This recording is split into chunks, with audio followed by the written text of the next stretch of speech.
Bravely Default is a 3DS role-playing game, RPG, that takes place in a medieval setting about 4 friends who must awaken the 4 elemental crystals to save the world from plunging into chaos and darkness. Anyone who's a fan of RPGs is going to enjoy Bravely Default.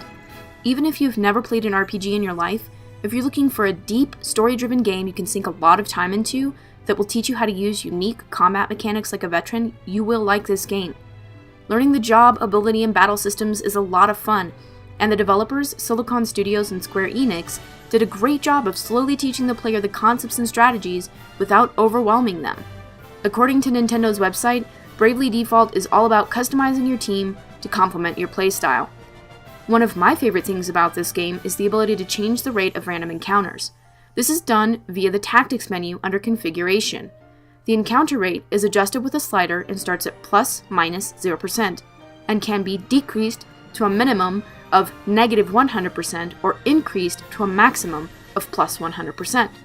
This is great because sometimes you just want to experience the story without being bogged down by random battles. And other times, you might be facing a really tough boss that requires just a few more levels to be able to beat. In the event that you're having a really tough time, you can even adjust the overall game difficulty. Adjusting the encounter rate goes hand in hand with the auto battle function. By enabling auto battle, whatever your team did during its previous turn or previous battle, they'll do again. This makes leveling up your characters and their jobs, which unlocks additional offensive, defensive, and support abilities, a breeze. You can also speed up, slow down, and pause the battle, which makes for a perfectly customizable RPG experience, since sometimes RPGs can feel like a slog. Battling is really fun. There is a fair amount of strategy involved based on each character's weapon, armor, and accessories, abilities, and job commands, and that's just outside of battle. Once you're actually fighting enemies, you have to consider enemy weaknesses, your offensive and defensive choices, and those battle points, BP. Battle points basically tells you how many moves that character can perform for that turn, and some abilities require you to spend BP in order to use them.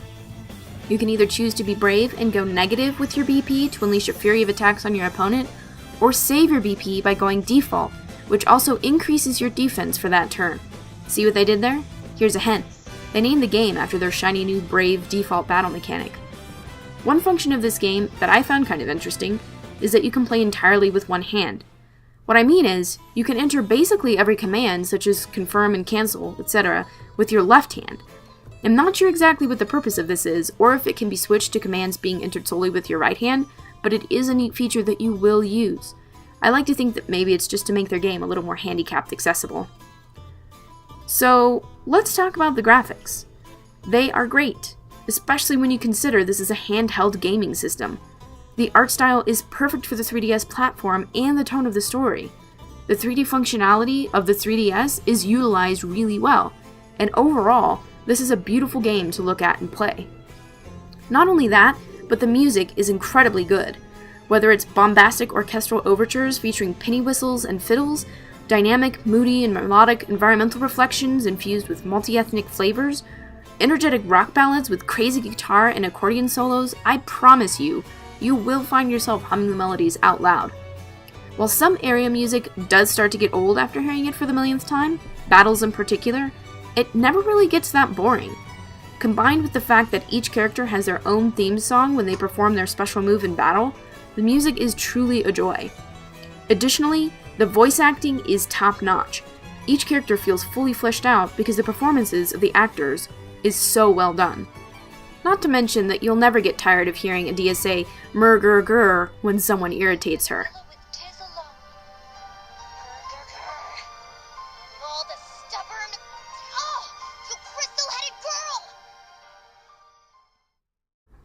Gameplay centers around your group of friends exploring the world, fighting battles, the majority of which are random encounters, and helping people as you venture from crystal to crystal. And of course, you will encounter challenging bosses at each major chapter and at sub-events along the way too. Battles are fairly typical RPG fare, where you select which moves each character will perform, but the twist is balancing your BP by going default to bank those points, or using them on abilities that have a BP cost and performing additional actions during your turn. This twist offers new opportunities to strategize using familiar RPG systems. Outside of battle, you're also tasked with making tactical choices based on the fact that each character can have one main job, one job command, and a variety of support abilities to boot. The job and ability system itself isn't terribly complex, but it does take some effort to learn and master. Concepts and strategies for both the job system and battles are slowly introduced to the player, however, so you never feel overwhelmed. Another component of the game is the social feature of connecting with other people around the world who are also playing the game, which is helpful in many ways, not the least of which is rebuilding the town of Norende. Without spoiling any story details, you acquire units to help repair the town by connecting to the internet and updating your data, which basically means you acquire random friends who are also playing Bravely Default. This can be done once a day, with the clock resetting at midnight. Rebuilding Norende is incredibly useful because you are gifted items to help you on your journey, and you also unlock special move components and various items which can be purchased from save points. These special move components are especially helpful, as they boost and modify each character's special move for whichever weapon they have equipped.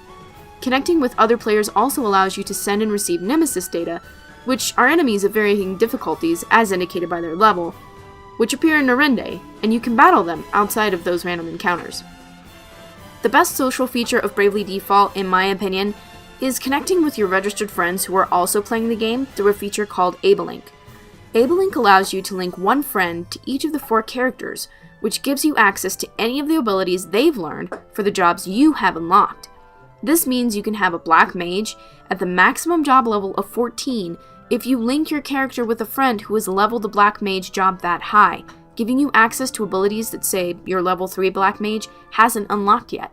This is a really fun way to track your friend's progress and share some of the work, since they can also AbleLink with you, thereby gaining access to any of the job abilities you've learned.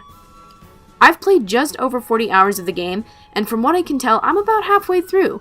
That does include completing every side quest I've encountered, and a little time grinding out character and job levels. Bravely Default has so many more features that would take me hours to cover, but I hope this gives you a basic idea of what the story and gameplay is like. It's easily my favorite game of the year so far, and I encourage gamers of all levels of experience to give this game a try. I just need to hear it from you. Say that you'll stay till the very end. With that done, let's get you on your way.